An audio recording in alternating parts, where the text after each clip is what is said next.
cette idée que nous voyons tous les problèmes dans un cadre. Alors ce cadre peut être interprété de façon différente. Le plus frappant probablement, c'est le point de référence, la définition de l'échec et du succès. Voir si nous prenons un cadre positif, raisonnant en termes de gains, ou nous prenons un cadre négatif, nous raisonnons en termes de pertes.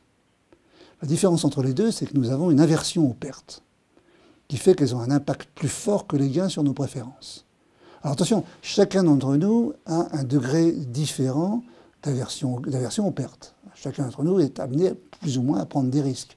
Par contre, ce que nous partageons tous, c'est l'aversion aux pertes qui nous amène à prendre plus de risques pour éviter une perte que pour maximiser un gain. Un exemple particulièrement frappant, demandez à pratiquement tout le monde autour de vous s'il préfère 5 000 € tout de suite ou une chance sur deux de gagner 10 000 €. Statistiquement, c'est la même chose. La plupart des gens vont vous dire 5 000 € tout de suite. Demandez-leur d'oublier ce qu'ils vous ont répondu, posez-leur la question suivante, est-ce qu'ils préfèrent perdre 5 000 € tout de suite ou une chance sur deux de perdre 10 000 €? 90% des gens vont vous répondre une chance sur deux de perdre 10 000 €. Et pourtant, ils devraient utiliser le même mode de calcul dans les deux cas. Non, l'heuristique d'encadrement, d'aversion au risque, fait qu'en face d'un risque, de perte, on va prendre beaucoup plus de risques. En face d'un gain, on veut récupérer ce gain tout de suite, et on ne prendra pas le risque de le perdre. C'est l'exemple même de la négociation dans un souk ou dans une boutique d'occasion, d'objets d'occasion, où le conseil que donnent tous les négociateurs, c'est de montrer l'argent tout de suite. Pourquoi? Parce qu'il est presque déjà acquis pour le vendeur. Donc plutôt que le perdre, aversion au risque, il va baisser son prix.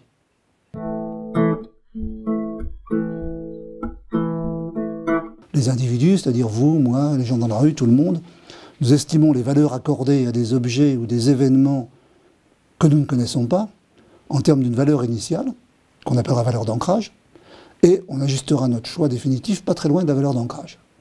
Jusque-là, rien de surprenant. Ce qui est intéressant, c'est que l'ancrage est basé sur l'information disponible, pas sur l'information pertinente. C'est-à-dire que n'importe quel chiffre qui passe risque de nous ancrer, si nous sommes totalement incertains sur la valeur d'un produit, ou d'un objet, ou d'une chose. L'expérience qui sert de référence à chacun, c'était combien y a-t-il de pays africains membres de l'ONU. Il y a peu de chances que vous connaissiez la réponse, sauf la veille du grand oral de Sciences Po, et vous vous dépêchez de l'oublier parce que ça aura changé le lendemain. Donc, on leur posait cette question. Simplement, auparavant, on les avait fait attendre dans une pièce où tournait une roue de loterie.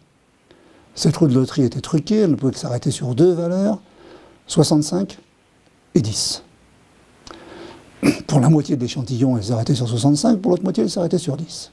Ensuite, ils entraient dans la pièce où on leur posait la question, combien y a-t-il de pays africains membres de l'ONU? Eh bien, on a constaté que pour ceux pour qui la roue de loterie s'était arrêtée à 65, leur estimation était de 45. Pour ceux pour qui elle s'était arrêtée à 10, leur estimation était de 15.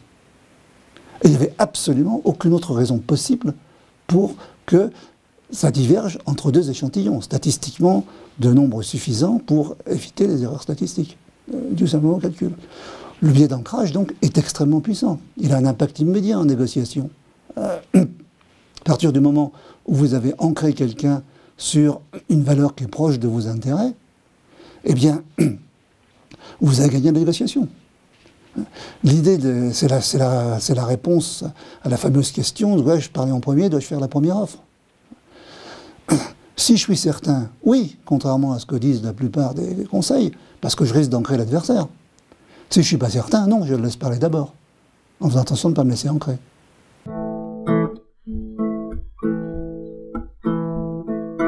Avec cette confiance en soi, ben, c'est un petit peu attristant quelque part, parce que ça révèle que, confrontés à une décision, nous, c'est-à-dire les individus, nous, vous, moi, tout le monde, hein, nous montrons, là pour la plupart d'entre nous, une confiance excessive, injustifiée dans nos capacités de jugement. Sur un sujet où nous disons ne pas nous tromper plus d'une fois sur 4, nous nous trompons en réalité 4 fois sur 10. sur un sujet où nous sommes sûrs de nous à 100%, 85% au maximum. C'est absolument général. C'est vrai, toute une série d'expériences et de tests peuvent être menés, qu'on mène généralement sur les étudiants, qui montrent qu'ils se trompent considérablement dans leurs réponses sur des questions sur lesquelles on leur demande simplement de donner une marge de possibilité. C'est-à-dire pas la réponse exacte qu'ils ne sont pas supposés connaître, mais une marge dans laquelle se situerait la réponse, qui est toujours une question qui se traduit par un chiffre. Par exemple, la date de la mort du cardinal de Richelieu, on leur pose la question et on leur demande de donner simplement un intervalle de confiance dans lequel ça doit se situer. S'ils sont sûrs d'eux, ils prennent l'intervalle le plus court possible. S'ils sont moins sûrs d'eux, ils prennent l'intervalle plus large. L'idée étant qu'ils doivent être sûrs d'eux à 90%. Donc 10 questions, 9 réponses justes. La réalité, c'est que la moyenne des auditoires à qui j'ai fait faire cet exercice tombe entre 3 et 4 réponses justes. Donc 30 ou 40% au lieu de 90%. Nous avons excessivement confiance en nous. Beaucoup trop confiance en nous. Ce qui est extrêmement dangereux en matière de négociation, parce que nous allons croire qu'une tactique qui a marché une fois remarchera à chaque fois. Ce qui est faux, elle est fonction de la situation elle-même. Par exemple, on constate que 90% des conducteurs pensent qu'ils conduisent mieux que la moyenne. Difficile de faire tenir 90% dans 50%. Mais je vous rassure, 94% des professeurs pensent qu'ils sont meilleurs que la moyenne. Et il y a un deuxième aspect, il faut savoir non seulement ce que l'on sait, mais aussi la valeur relative de ce que l'on sait. Il y a la connaissance primaire, ce qu'on croit savoir, sa validité, l'exactitude des faits, la confiance qu'on a en soi-même, mais aussi la connaissance secondaire, les limites de l'étendue et de l'application de la connaissance primaire. En quelque sorte, savoir ce que l'on ne sait pas. Par exemple, quelqu'un d'aussi particulièrement brillant que le président de la plus grande société scientifique anglaise pouvait dire, la veille du vol des frères Wright, il est impossible de faire voler quelque chose de plus lourd que l'air. C'était le plus grand mathématicien de son temps, le plus grand physicien de son temps. Il avait une fantastique connaissance primaire, mais il n'était pas capable de connaître les limites de cette connaissance primaire.